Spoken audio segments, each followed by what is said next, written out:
Notre objectif est de construire la ville durable, la ville de demain. Cette ville, elle est forcément inclusive et donc nous devons la construire ensemble, avec l'ensemble de ses citoyens et de ses habitants.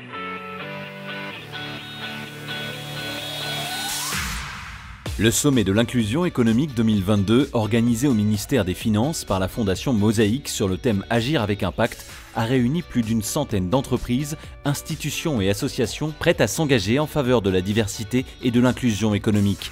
Et 10 000 décideurs se sont mobilisés à cette occasion. Il nous apparaît que l'inclusion et la capacité à aller chercher l'ensemble des talents disponibles dans la société est un enjeu collectif. Nous attendons de notre écosystème qu'il nous aide et qu'il participe au même niveau que nous le faisons à l'inclusion économique de l'ensemble des talents disponibles dans les différents marchés.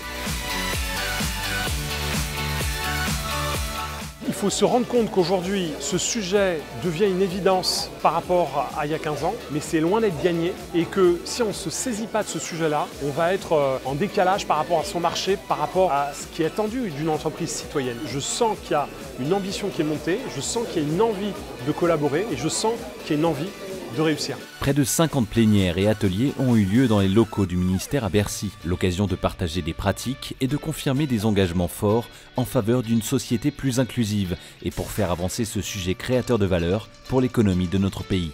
Le gouvernement est totalement mobilisé pour valoriser les talents de notre pays, quelles que soient leurs origines.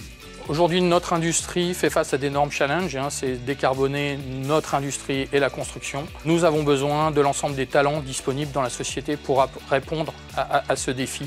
Sans plus d'inclusion, sans être capable d'inclure et d'amener dans l'entreprise l'ensemble des talents disponibles, nous ne serons pas capables de relever nos challenges.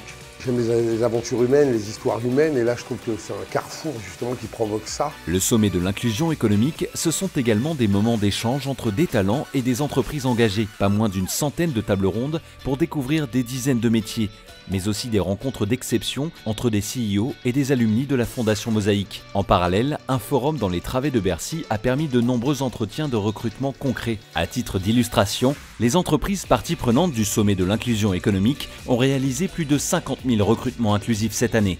Le sommet de l'inclusion, c'est vraiment important. On n'a pas souvent la chance de discuter avec des recruteurs et des dirigeants en face à face. Ce qui, moi, me porte, c'est la part de la mission sociale des entreprises. On va essayer de faire du buzz sur toutes ces entreprises qui recrutent, qui sont dans des positions d'ouverture forte et surtout qui ont compris en fait avant les autres que la diversité c'était une source de performance économique. Et la nouveauté cette année, ça a été aussi d'embarquer les entrepreneurs. On a lancé un fonds de financement dédié à l'entrepreneuriat. Les porteurs de projets et les entrepreneurs issus du quartier populaire ont besoin de notre soutien. Moi, ce que je retiens de cette journée formidable, c'est qu'il y a une attente de la part des entreprises. Quand j'entends les entreprises exprimer des objectifs de recrutement à 15% sur leur volume, eh bien, il va falloir mettre le paquet aussi dans cette direction-là. Donc le sommet se décline dès demain en mouvement de l'inclusion économique avec des entreprises, des associations, mais également les pouvoirs publics qui doivent aussi faire leur part.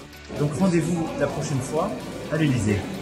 Je vous accueille et on lance de nouvelles initiatives. Ne lâchez rien.